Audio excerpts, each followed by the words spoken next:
Hello, आजच्या व्लॉगमध्ये तुमचं स्वागत आहे. तर मोस्ट अवेटेड व्लॉग म्हणजे आमच्या मुलीच्या नामकरण सोहळ्याचा व्लॉग आहे हा. खूप जण विचारत होते व्लॉग कधी येणार, तर फायनली तुमच्या भेटीला हा व्लॉग आला आहे. तर लास्टपर्यंत व्लॉग तुम्ही नक्की बघा. तर सकाळी इथं माझी मेकअपची तयारी चालू होती आणि या फंक्शनला माझा थोडा वेगळा लुक मी क्रिएट करणार होते आणि जसा मला पाहिजे होता तसाच मेकअप लुक झाला आहे. तर फर्स्ट टाइम मी वैष्णवीकडनं मेकअप करून घेतला आहे. तर खूप सुंदर असा मेकअप तिने केला आहे. जर तिचे कॉन्टॅक्ट डिटेल्स हवे असेल तर मला कमेंट करा. तर माझी तयारी झाली. त्यानंतर भैया वहिनी आणि विनायक भाऊजी मला घ्यायला आले होते आणि 4 महिने आम्ही आमच्या मम्मी पप्पांच्या घरी राहिलो होतो आणि त्यानंतर आता खुशीच्या पप्पांच्या घरी जायचा टाईम आला होता. तर थोडा इमोशनल असा डे होता हा. लग्न झाल्यानंतर सासरी जातानाची जशी फिलिंग होती तशीच यावेळेस सुद्धा फिलिंग होती आणि हे 4 ते 5 महिने कसे निघून गेले खरंच कळलं नाही. माहेरी कितीही दिवस राहिलं तरी कमीच वाटतं आणि हा जो फेज होता बाळांपणाचा यात माहेरच्यांबरोबर खूप छान टाइम स्पेंड करायला मिळालं. लग्न होऊन 2 वर्ष झाली तरी सुद्धा जेव्हा जेव्हा माहेराहून सासरला जायचा योग येतो तेव्हा आई वडिलांचे डोळे आणि माझे सुद्धा डोळे नेहमी पाणावलेले असतात. सासरी खूप सुख आहे तरी सुद्धा त्यांना आपल्या लेकीच्या येण्याची ओढ असते म्हणजे असतेच. आणि हा क्षण खूप म्हणजे खूप भावनिक होता आणि परत एकदा लग्न झाल्यानंतर सासरी निघाल्यासारखी फिलिंग येत होती. मी नेहमी त्यांना सांगते, मी 2 मिनिटाच्या अंतरावर तर राहते, तुम्ही का टेन्शन घेता, तुम्ही का रडता. पण जसं आपले आई वडील आपल्याला म्हणतात की जेव्हा तुम्हाला मुलं होतील तेव्हाच तुम्हाला या फिलिंग कळतील आणि हे मला आता माझी लेक झाल्यानंतर कळतंय. तुमच्या आयुष्यात सुद्धा असा प्रसंग आला आहे का मला कमेंट करून नक्की सांगा. 2 महिने जेवळीला आणि 2 महिने सोलापूरला असा 4 महिन्यांचा आमचा हा प्रवास खूप छान झाला आणि त्यानंतर सगळ्यांचा निरोप घेऊन आम्ही निघालो कार्यालयाला जाण्यासाठी. त्यानंतर मम्मीने तिच्यासाठी जे जे सामान घेतलं होतं ते सगळं लावायला घेतलं. सगळ्यांनी मिळून मदत केली. त्यानंतर आमची एंट्री झाली आणि असा काहीसा आमचा तिघांचा लुक होता आणि खुशीसाठी हे सगळं नवीन होतं कारण 4 महिने एका रूममध्ये आम्ही राहिलो आणि जास्त लोकांची तिला सवय नाही. पण इथं तिला कार्यक्रमाच्या दिवशी खूप जणांना ती बघितल्यानंतर थोडी रडत होती. तर खुशीला तर आत्या नाही आहे, तर खुशीच्या पप्पांच्या आत्या लोकांनी मिळून तिचं नामकरण केलं आहे आणि खूप लोकांनी खूप छान छान आणि सुंदर नाव आम्हाला सजेस्ट केलं होतं. तर तुम्ही पुढं बघा की आम्ही आमच्या बाळाचं नाव काय ठेवलं आहे आणि 4 महिन्यापासून आमची हीच लगबग होती की काय नाव ठेवूया. तर आम्ही थोडे नाव शॉर्टलिस्ट केलं होतं जसं की आनंदी, दुर्वा, वेदा, वृंदा, नक्षत्रा, ओजस्वी, ईशा. तर यापैकी आम्ही कोणतं फायनल नाव ठेवणार आहे ते तुम्ही बघा. खरं तर बाळाचं नाव ठेवणं ही खूप मोठी जबाबदारी आहे कारण आपण त्याला आयुष्यभरासाठी एक आयडेंटिटी देणार आहोत.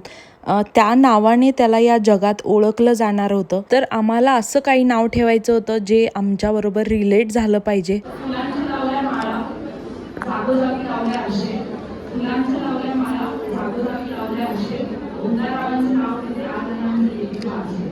सगळ्यांकडे वेगवेगळ्या पद्धती आहेत.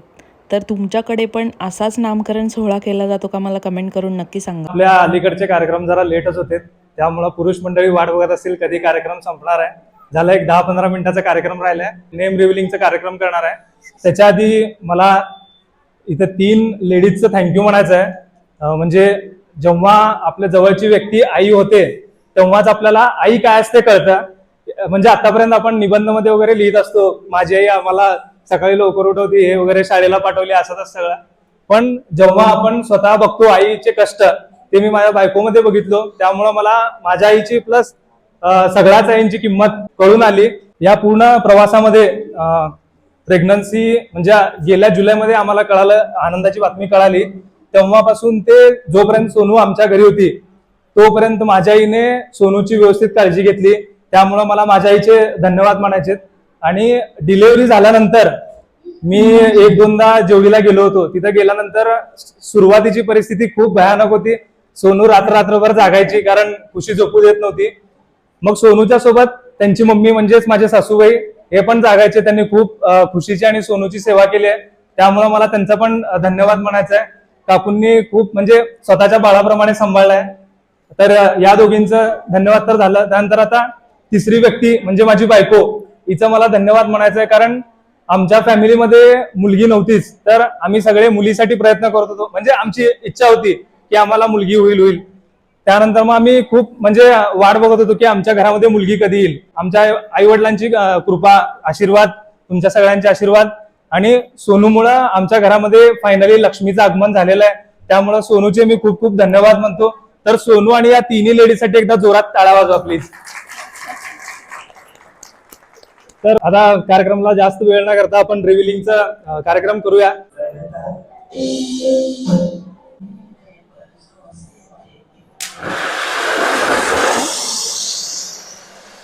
काय ग? वा. आलं का? तर आम्ही दुर्वा नाव याच्यासाठी फायनल केलंय, जसं की तुम्हाला सगळ्यांना माहिती आहे. हा दे बोल. सगळ्यांना माहिती आहे की माझ्या मिस्टरांचं नाव ओंकार आहे आणि ओंकार गणपतीचं नाव आहे. तर गणपतीला प्रिय दुर्वा असतात, म्हणून ओंकारची प्रिय दुर्वा. आणि त्याचबरोबर आमच्या घरात ऑलरेडी महादेव पार्वती आहेत, म्हणजेच आई बाबा. तर त्यांचा प्रिय पुत्र गणपती आणि त्यांची प्रिय दुर्वा, असं हे कनेक्शन सगळं मिळून आलेलं आहे. त्याच्यामुळं दुर्वा ओंकार विभूते. दुर्वा सोनाली ओंकार विभूते, पणजी आणि मुलींचं कनेक्शन. त्यासाठी मग एक छोटा सोहळा आहे. हे सगळ्यात पहिला आमची आजी, आमच्या पप्पांची आई, त्यानंतर हे आमचे शेंगाऊ आहेत म्हणजे आमची दुसरी आजी, आणि या दोन आजी आहेत त्या सोनूची एक मम्मीची आई आणि एक वडिलांची आई आहेत. हे आमच्या मम्मीचे काकू आहेत म्हणजे धाराशिवचे, म्हणजे आमच्या आजीची जाऊ. तर आता आमच्या आजीला जाऊन खूप वर्ष झाले, पण त्याच्यानंतर हे आजी आम्हाला म्हणजे आमच्या आजीप्रमाणेच त्यांनी प्रत्येक कार्यक्रममध्ये सपोर्ट वगैरे करतात, प्रत्येक कार्यक्रमाला येतात. त्यांच्या घरी गेल्यानंतर खूप प्रेम त्यांनी आम्हाला करतात. तर आम्हाला आमच्या आजीची कमी वाटलं नाही कधी आमच्या या काकूमुळे. तर ह्या आहेत आमच्या खुशीच्या या सगळ्या पणजी. खरं तर हा खूप मोठा योगायोग मानता येईल, कारण पूर्ण विभूते फॅमिली खूप दिवसानंतर एकत्र जमली होती आणि अशा सोहळ्यामध्ये एकत्र आली होती. तर खूप छान वाटलं आणि सगळे असल्यामुळं कार्यक्रमाला वेगळीच शोभा आली होती. कार्यक्रम झाल्यानंतर जेवणाचा कार्यक्रम चालू झाला आणि जेवण एक नंबर झालं होतं. जर तुम्ही आमच्या कार्यक्रमाला येऊन जेवण केलं असेल आणि व्लॉग बघत असाल तर कमेंट करून नक्की सांगा. तर कार्यक्रम झालं त्यानंतर आम्ही आता घरी जायला निघालो. तर घरी आमचं स्वागत आणि वेलकम कसं झालं आहे आपण बघूया.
जसं की तुम्ही पाहिलात माझं आणि माझ्या लेकीचं स्वागत विभूत्यांच्या घरी एकदम जोरात वाजत गाजत झालं आहे.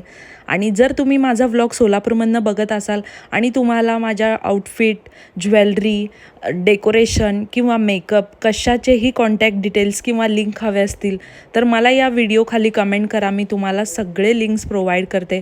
खुशीच्या ड्रेसची सुद्धा लिंक तुम्हाला हवी असेल तर तीसुद्धा मी प्रोव्हाइड करते. तर तुम्हाला हा व्लॉग कसा वाटला मला कमेंट करून नक्की सांगा. आणि आतापर्यंत आमच्या दोघांना आमच्या चॅनलला कसं प्रेम केलं तसंच आमच्या लेकीवर सुद्धा तुम्ही प्रेम करा. तर भेटूया अशाच एका छानशा व्लॉगमध्ये. थँक्यू. बाय.